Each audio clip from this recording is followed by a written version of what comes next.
Next are blade signs. When we're driving down the street or walking down the sidewalk, can you tell me what's in any of these businesses? Why should I keep walking down there? When we're driving down the road, we see signs that are perpendicular to us. Driving down the road or walking down the sidewalk. Where are the blade signs? So when you see this, you know, the only reason I only know Maple and Moose and all the shops when I'm across the street. I can't see their signs when I'm on their side of the street unless I walk out into traffic. And so this happened all over look, art gallery, only sign in a whole block that's perpendicular. But it got our attention. It was the only thing we could see. And so that's what you have to understand. I mean, this is everywhere.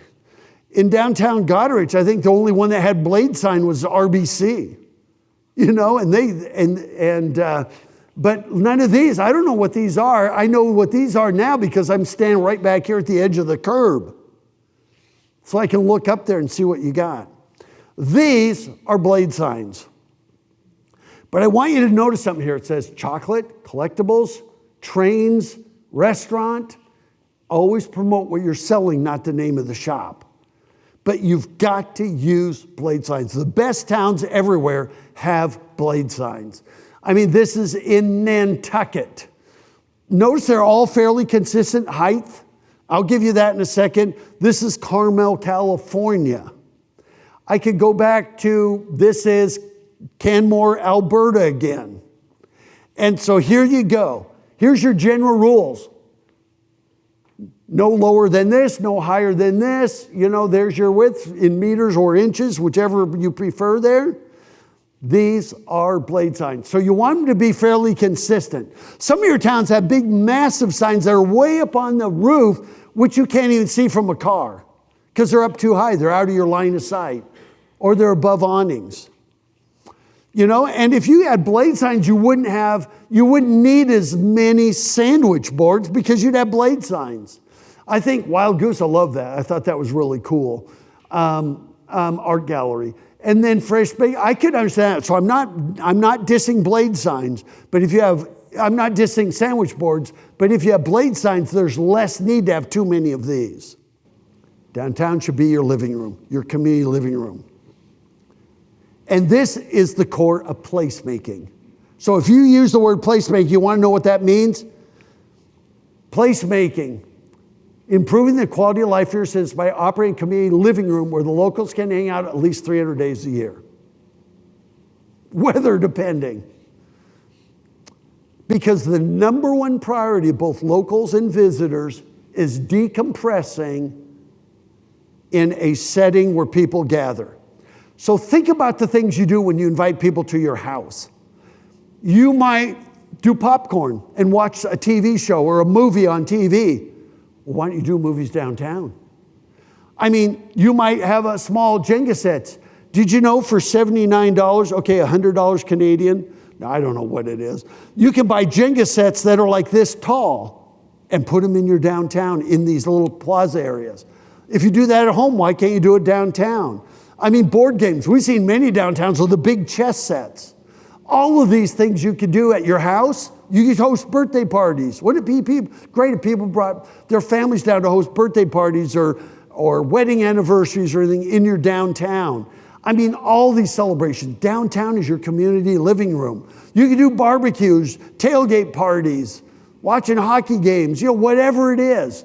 You could do all these things, bouncy houses that people rent at their house. You know, you could do that downtown.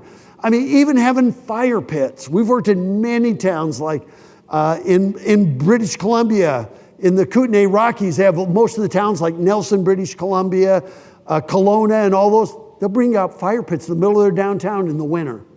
And they're propane. You know, musical instruments. I mean, think of downtown as your room. This is Old Strathcona or White Ave in Alberta. And their whole thing is Life of the Edmonton Party. And that's where people, we were working in all the towns around Edmonton and said, where do you hang out? They all went White Ave. Because that's what they're about. It's a community living room. That's what they're all about. And every town should do this.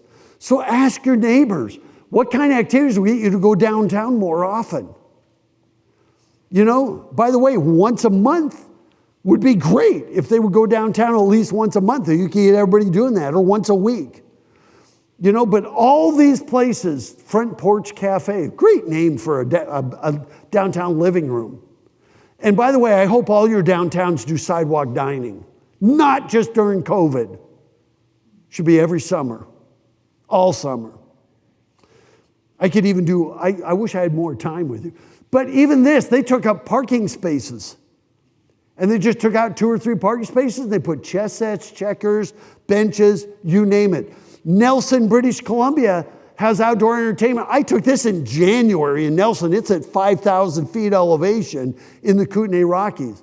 They have street musicians out there pretty much every day of the year. But bring your downtowns to life. I mean, wouldn't that be cool in your downtowns? You know, even do food festivals, you know, would be just awesome. You know, so that brings us to the big shift in downtowns and placemaking, the word programming. Too many downtowns create plazas and they're just empty spaces, nothing going on. Downtown needs to be like this room, and we could set up this room however you want. This room could host weddings. It could host meetings like this. When we're done today, we're going to have another meeting here. And so you could rearrange it, same with downtowns. I mean, you know, what comes first in downtown? People there on a consistent basis. So, back to Clinton, back to Brussels.